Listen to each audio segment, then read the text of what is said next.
Hey, what's up, everybody? As you know, this last weekend we had the fight in Rising. Tsuyoshi won, had a good fight. So James and I are gonna talk about it right now. So check it out. Right on.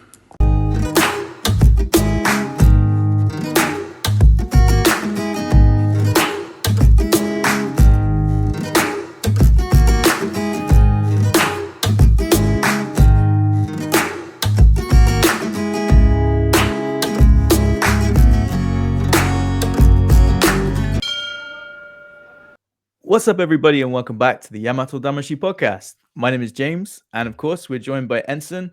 Enson, how are you today? Genki desu ka? Super good, man. Super good, man. Doing really good. Great. So, obviously, this past weekend we had Rizin 31. Was a really exciting event, actually. A lot of finishes to fights, and overall, just a really fantastic event to watch as a fan. Obviously, you had quite a personal involvement in it, training Tsuyoshi, who was coming off a big victory. But I wanted to sort of take a little bit step back because Tsuyoshi was coming off a loss. And I guess my first question was really just around whether the loss to Shibasai, did that change how Tsuyoshi sort of perceived the fight and his training leading up to it? Well, I think the loss to Shibisai, yeah, I think it gave him a little reality check where he realized that he has a lot to work on, and it also gave him a good check on he's actually pretty good at adapting to situations. So it was overall. I always say that a fight isn't a victory or a loss unless you can learn from it. So it's not whether your hand gets raised in the ring or not. It's whether or not you can learn and become a better fighter in the ring next time. And he did. So the Shibisai fight was actually a victory. Um, so a lot of the feedback from critics was that the training in the US seemed to help him quite a bit in terms of his striking.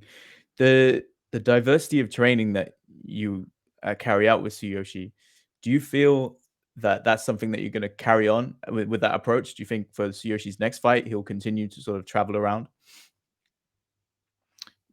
Yeah, I think the him training in the States was super good for him because you know he could because he was at extreme. First of all, he went to the arena in San Diego. He got a lot of good technique from Barrett Yoshida. They had a lot of good guys where he did mostly ground in the arena, and he did a lot of jujitsu. So he got a lot of good instruction from Barrett. Learned a lot there. When he went to Extreme Couture in Vegas after the arena, he got to wrestle with real heavyweights. His training partners were Tim Johnson from Bellator and Francis Ngannou from the UFC.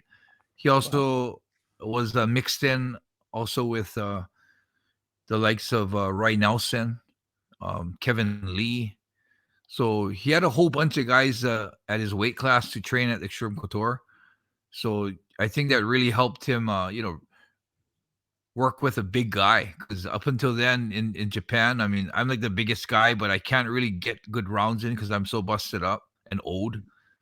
So for him going there, he could, I think the biggest thing for him going to the, Extreme Couture was a confidence boost, knowing that he could mix with the best in the world, and he knew that he was ready and wouldn't get surprised by anything that the Saint could do to him. So yeah, we're definitely going to keep the this type of training. Extreme Couture. I mean, Arena's like my family gym, so he's always welcome there. Extreme Couture, Eric Nixick, he's opened his doors to us. Um, Took him in like a family. He's treated like one of the teammates, and he feels like that's his little, his family away from home. So they're definitely going to be like our routine from now. He's going to be going to the arena. He's be going to Extreme Couture, and I think he also got a chance to work with guys from Drysdale. He made friends at Extreme Couture with some of the guys from Drysdale, and he's got a personal relationship with a lot of those guys. Those guys even sent him a message before the fight to go Gambate Tsuyoshi. So it was pretty cool, man. Yeah. So Mhm. the routine we got is perfect. He's just only going to get better if we keep it up. So we're going to plan to do that before every fight next year. Awesome. Great. And at the beginning of the fight, it straight from the bell, it was fireworks. Is that what was the game plan? Is that what was expected, or did that kind of take you off guard a little bit? Well, the he was planning to run ahead and then run to a close distance and then start striking, yeah. Hmm. But it the reason why I start off with most fireworks, I think, because Saint was actually the guy who came and aggressed from the beginning. Hmm. So when Tsuyoshi ran into close distance, Saint also ran into close distance. Yeah. So it kind of, I guess it kind of helped trigger the fight to start off like kind of like with a bang, yeah. So yeah, the plan was to run for it, get distance, and start closing distance slowly. Pretend like he was gonna run in, but close distance slowly. But when Saint came running in too, as soon as he ran in, Saint closed the distance, and boom, they were right at striking range. So yeah, we wanted to aggress him, but Saint's aggression just made it a lot easier to aggress him, and it made it because Saint was such a aggressive fighter.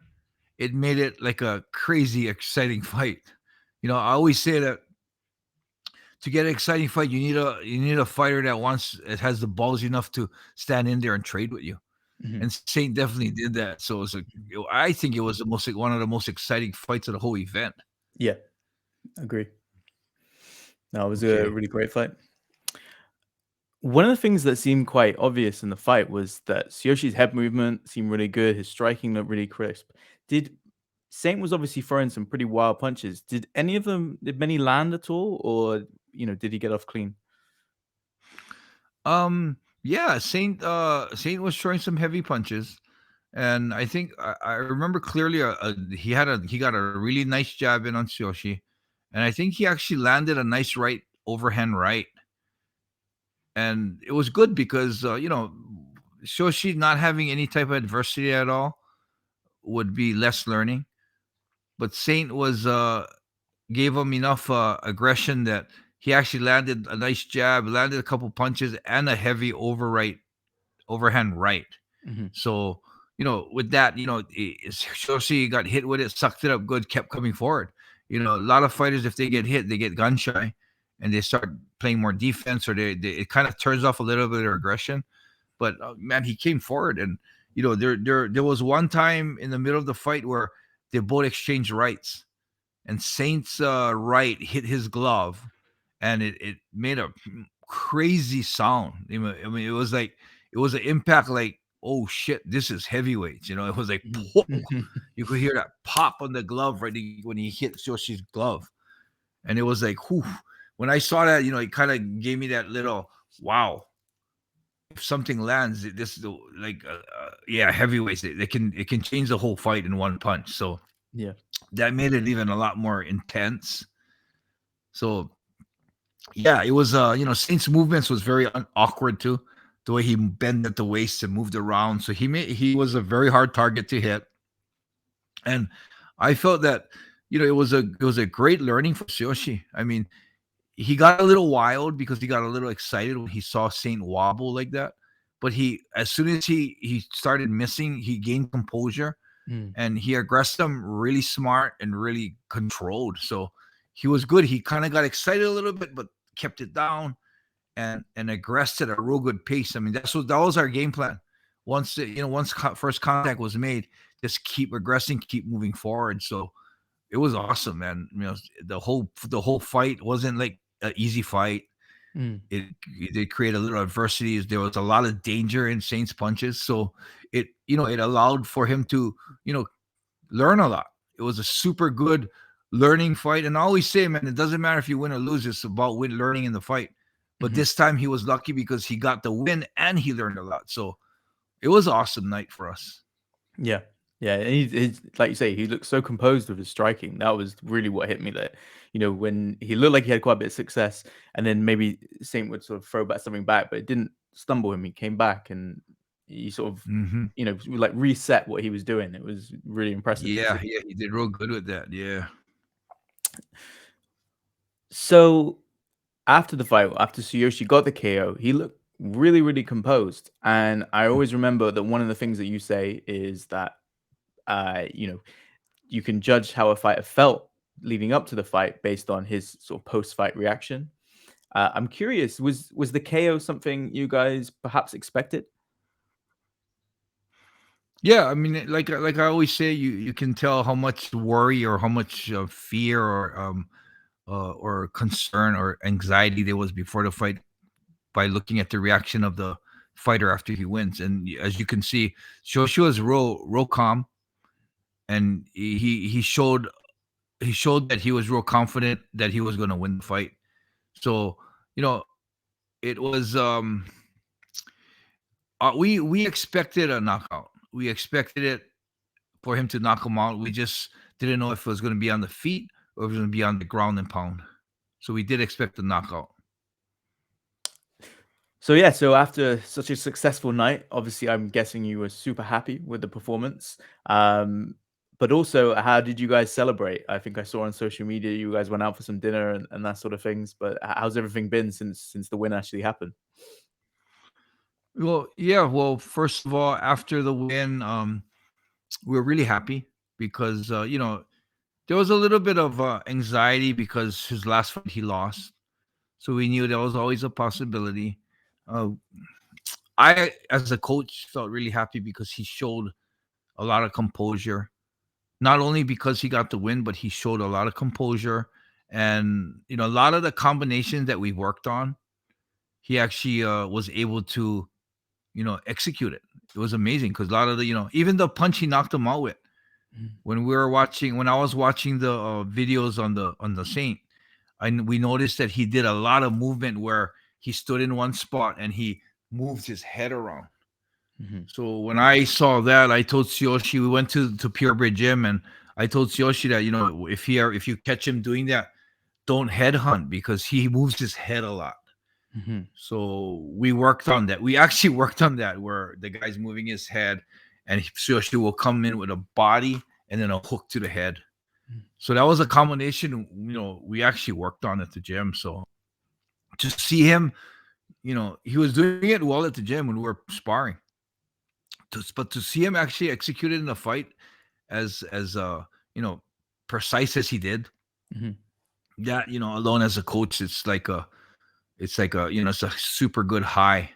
So as far as celebrating, we um we actually went straight home. We're going to go eat somewhere, but it was Japan now. There's a little state of emergency where the restaurants close at 8, so there was really nowhere to go. We left at 9 in the morning to get to the arena, and it's about an hour and a half away from the house. So the dogs had a long day, so we decided to just go straight home. But we actually had a celebration dinner at a steakhouse last night, and Shoshi is actually trying to cut sweets, but because of the win, we made an exception, and he had his all favorite sundae. He had to got a chocolate parfait, so it's a chocolate sundae, hot fudge sundae. So he was super happy about that. Yeah, fair. How could you not be? Yeah, Well, an amazing performance by Tsuyoshi this past Sunday. I think a lot of his fans, your fans, will be curious to know what might be next. yeah. Well, for Shoshi, as far as training, just going out of state to the United States and stuff, that's great training for him. But the quarantine and the that kind of he got to pass the COVID test to get back. And is he going to get back in time? If he gets back, how long is the quarantine? What kind of training can we do when he's in quarantine? All that kind of stuff. We decided that, I mean, he personally doesn't want to travel out of the States for the next fight. So he's going to stay in Japan. We're going to train in Japan. The next fight is right now planned for the year end, December Okay. 3rd. I think Rising is going to have a event on the 29th and the 30th of December. Wow. So we're planning to fight on one of those nights. We have really no idea an opponent. There was a comedian, Bobby Olagon, that's Hmm. actually went into the ring and announced that he was going to fight in Rising. So he's a big boy. So he's a possible opponent. Mhm. there's another fighter that's been wanting to fight him a lot. This guy Shrek. Mhm. She's like I think he's a black belt jiu-jitsu from bonsai jiu-jitsu, so he has super good ground. So there's a lot of options. Possibly they were talking before about getting Bob Sapp in. Oh, So okay. there's a lot of opponents that it could possibly be. Mhm. So we don't know. Well, we're looking for either Bobby Shrek or Bob Sapp. You Mhm. never know. So that's what it is. We don't know. Your Rising doesn't tell us right away when his opponent is.